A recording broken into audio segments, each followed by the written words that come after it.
Awesome. Yes, my shit right here. Say what this my shit right here. Welcome back to another episode of Road to William. Y'all, I got a special guest today. He goes by the name of Dimonte Henning. I knew him from way back when I was going to Alverno College. Shout out to Alverno, my alma mater. Um, him and Ashley, they did a lights, cameras, soul event there, and that's how we ended up meeting. And I'm inviting him on the show today because he is, I would say, a rising star, one of Milwaukee's own, and I want to give him his flowers. I want to shine a light on him because I've seen him work behind the scenes, and he takes his craft serious. Anything he do, he takes it serious, and I think he's a vital part of the community, and he should be spoken about. So, without further ado, welcome Dimonte Henning. Yo, I appreciate that, Kareem. Thank you for inviting me onto the show. I'm ready. I Yeah. appreciate it. So tell us a little bit about your upbringing, like how you grew up and how you got into acting. Yeah, so my mom, I felt like she always knew there was something artistic about me, even from a very, very young age. When I was like 4, I remember like being in front of the big old camcorder that used to have back in the 90s. And I would just like do wrestling promos. Like I would pretend like I was a wrestler, just talking to the camera, and then I would have my guitar. I would just be playing. So I feel like she always knew there was something artistic about me, but didn't quite know what it was. So I was fortunate to where my mom just kind of put me into and let me try everything. I first off started taking guitar lessons. Then after that, I started taking piano lessons. That quite didn't quite stick, and it wasn't until I got to about 6th grade where she enrolled me in a summer theater program at Dominican High School.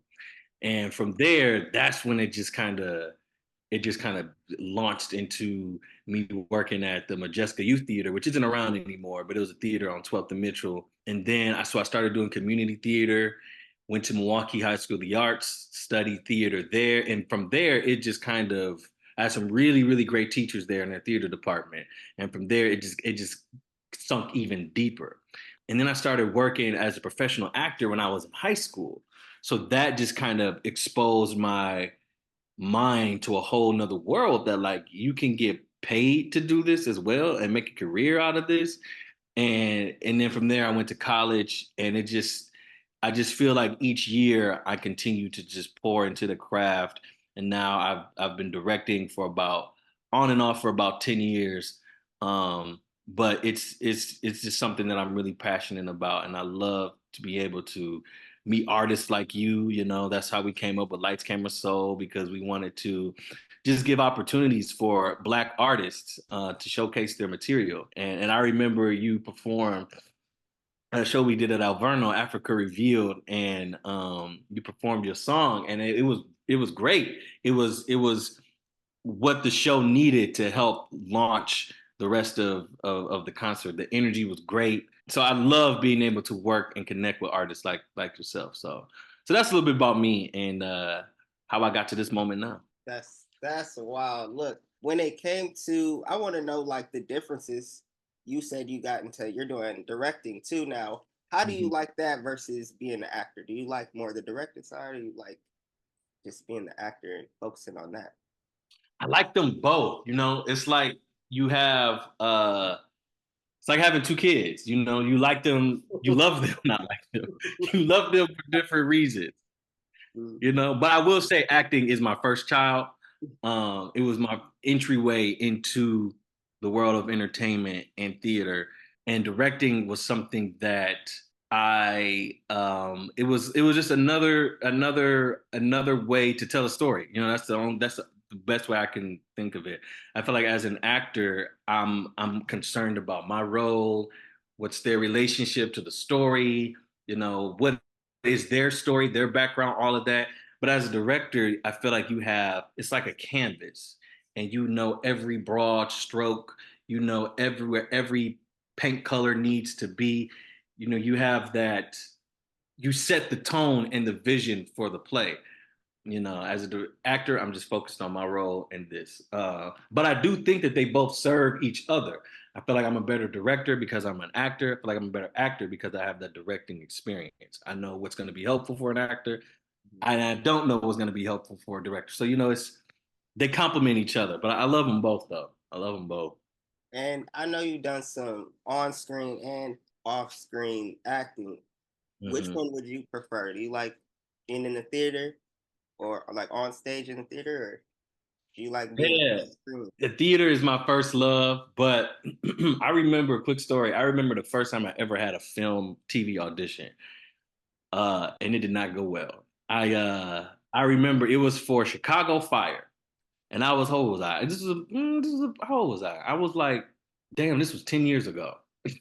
So I was 21, and I went in and I was so just big with it. Like I was playing a guy who was trying to I don't know something. I had a gun in my hand. That's all I remember, and I was just so big. I was like doing all this stuff. I remember the casting director was like, "Tone it down. You're in this square, so you don't have to be as big." And I did not understand what she meant. I was like, "What? What is she talking about?" Because in the theater, you're taught to play to the rafters, play to the last person in the back of the theater. Um, and so it wasn't until I started doing more film, until I started, doing more commercial work, that I really got to understand the differences between film and theater. Film it's a lot more intimate. You are just playing to that camera. That one person or that camera is your audience, as opposed to a theater where you're playing to hundreds or sometimes thousands of people. But I love them both. So it's kind of the same when it comes to directing and acting. Like I love TV and film. Theater is my first love. It's you just have to. I think just the art medium when it comes to film is a little is different. Um, but the craft is the same. I'm still telling a story. I'm still being and becoming somebody else. But I think if you can convince the audience that I'm not Dimonte, that I am this person, then I think that you've done your job. Wow, you over here dropping dropping knowledge over here now. Preaching. Yeah. With acting, sometimes with some of the characters you've played in the past, has it taken you aback a little bit to come back to yourself? Was it ever a role up that was a little bit hard on your mental? Absolutely. The first show I could think of is this play called The Island that I did. It's by Ethel Fugard, and it's basically it takes place during apartheid in South Africa, and it's a heavy show, and it's about these two political prisoners who have been wrongfully imprisoned, and we pick up in the play, and they've been in prison for about 3 years. And these are actually true events. Like these political prisoners who were in on Robben Island in the 70s and 80s, they would literally have them do this mindless work. So the play starts where I'm on one end of the stage. My character's name was Winston. The other character's name was John. So they're both on opposite sides of the stage. And what they would do is you would shovel the sand into the next person's hole. That person would then pick up the sand and shovel it into your hole. And then you would do this back and forth, back and forth. So nobody ever wins. But if you moved too slow or if you stopped, there would be repercussions. You would get beat up, you would get the worst things would happen to you. And this is in 100-degree weather. We in South Africa, so it's hot. And so then we pick up the play, and they're in this prison cell, very small prison cell. But what's amazing is that even amidst the turmoil, the frustration, these two men become brothers, and their bond is so tight. They operate as brothers. But what happens is one of the men, find out that he's going to be released early, and John, who's not my character, finds out that he's going to be released early. And what does that do to then their brotherhood? Well, my character Winston becomes jealous. And because he's like, you get to go with your wife, you get to see your family, you get to have this freedom while I'm stuck here. And John is trying to convince him, like, no, no, no, it's okay. I'm sure they're gonna come and call you next. And so he breaks down toward the end of the play, and he's like, while your days go on and on, I'm still stuck with this one day doing the same thing over and over and over and over, and like he beats it into his head.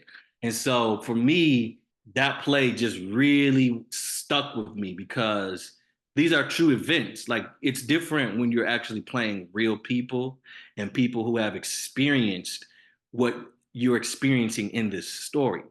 And so sometimes I would find myself taking that energy home with me, and I would become irritable. I would become, because I hadn't shed that experience from my body and my mind. Because as actors, our mind cannot really tell what's real and what's fake. So my body, my mind is thinking, "Oh my gosh, you're experiencing a traumatic experience." And if I'm not able to then release that before I go home, I'm carrying that energy with me. Um, so that that was it was beautiful, but it was also heavy. But I felt like it was some of the best work that I had done because I had committed myself to the role so much. We had to shave our head because that's what they made them do in apartheid because they were afraid that like how long my hair is, I could bring in a knife. But I also feel like it was also a dehumanization tactic. It was a way to emasculate them and to make them feel less than. But I love those type of roles where I don't want the audience to see Dimonte. I want them to see Winston. I want them to see somebody else because then you're able to escape from whatever issues you have going on in your own life. If you're able to just sit back and enjoy this 90-minute show and get lost in these characters and these words, like to me, that's when theater is at its best. Or is there someone you would like to play in the future? Well, I will say that I'm getting ready to do a show in the fall called The Elaborate Entrance of Chad Deity. Mm-hmm. And it's a wrestling play. And I'm a huge professional wrestling fan, huge professional wrestling fan.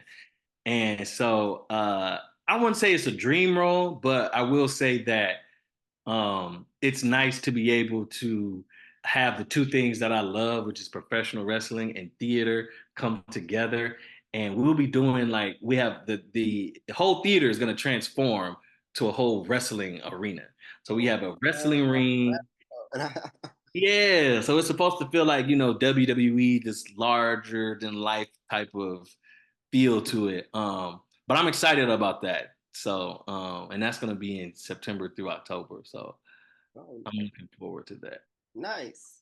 What are some advice you would give someone who's stepping into acting?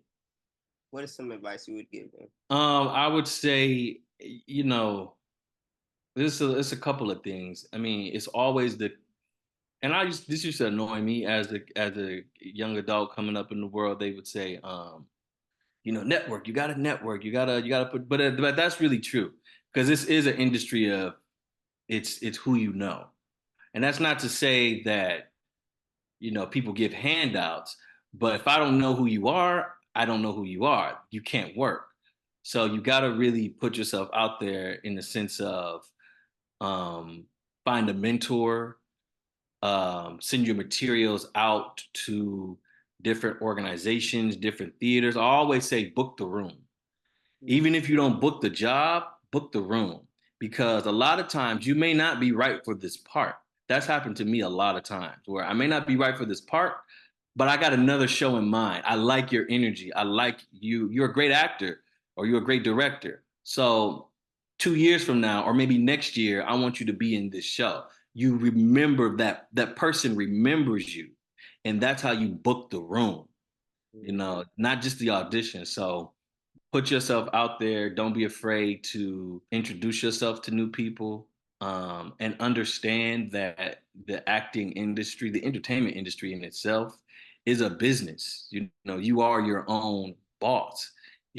Most of the time, my contracts say independent contractor. So in a way, I'm an entrepreneur. But if I don't work and if I don't put myself out there and also understand that there's a certain threshold of money that I have to make to sustain this, then you can't do it. So it's a business. You have to negotiate.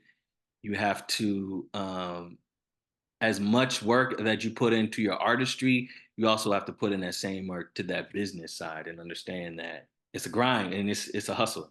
It is a hustle.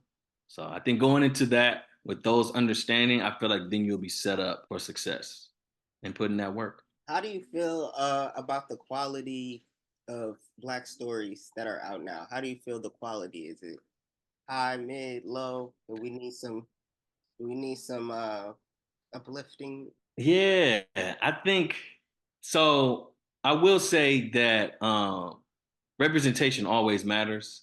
And um, I remember when I was in, like, I always was aware that there wasn't enough Black producers, enough Black people on screen, behind the scenes.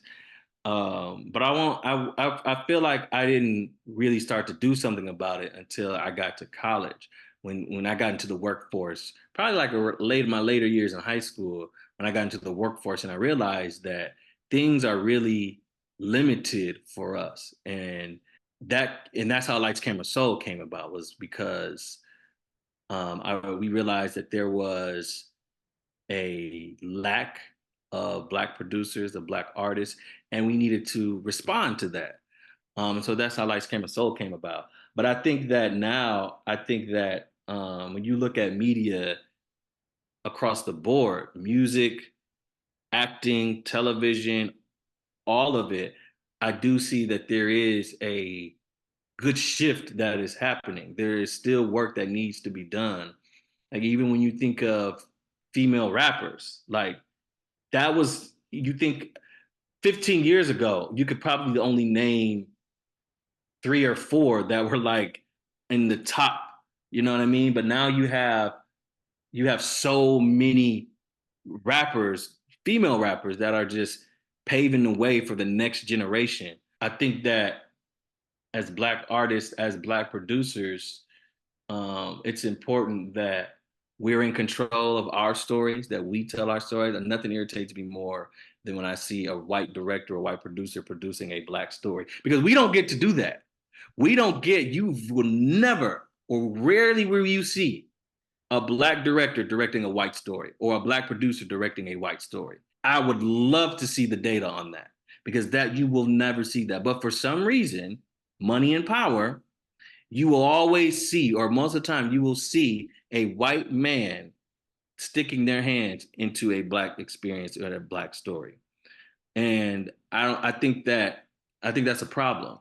And so I think that we have to get control of our narratives before we allow other cultures to influence our stories, because who can tell our story better than us?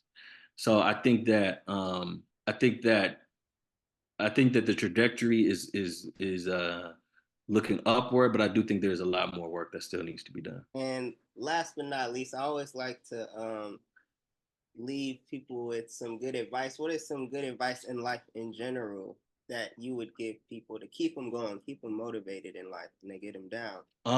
Yeah, I'm gonna speak from my experience now, which is life is a journey. We have our ups and downs, and I am a God fearing man, so I always rely on the word of Jesus Christ as my roadmap to help me make it through my troubling times. So I think that life is a journey, and you got to go with the waves, go with the current, and uh, eventually you will get out of whatever situation that you're in. But I think is to find something that you're passionate about and pour into that. I'm a big believer in escapism, and that's how I use my artistry to tell my stories. Is I feel like when I'm in my work, there is a form of escapism. I can leave the world and pour all of whatever I'm feeling, good, bad, ugly. I put it into my work. So find something that you're passionate about and perfect it. Nice. What are some things we need to tune into you on? Do you have any shows coming up or anything you would like people to support? Yes. So right now I'm directing Romeo and Juliet up here in Door County, in Door Shakespeare. But But after that, I have a really nice season lined up. I already mentioned Chad Deedy. I'm directing another show called Clyde later this fall. Um, and I'm working with some really incredible artists this year. I have a couple of TV things coming up. So so just be on the lookout. You know, it's a lot. It's a great year ahead of me, and I'm so blessed and grateful to be able to be in this position. So I will definitely let you know, and hopefully I can be back on the show so we can. Oh yeah, you definitely we definitely gotta have you back on this year too for all Yeah. the uproar in November. Oh yeah. Oh wow. um, one more thing. Where can they find you at? Where would you like people to find you? So you can find me on Instagram, Monte Monte underscore DH. And that's where you can find me on Instagram. I'm on there. Nice. Thank you for coming on the show. It was dope to have you. We got one of the legends in the building. Y'all Appreciate that. remember his name. Remember his name. So yeah, thank you for coming on the show. And make sure y'all like, comment, and subscribe. And we'll see you soon. Can't stop this music. It's the only reason why we breathing here today. We are here to stay. CKA off top of the air.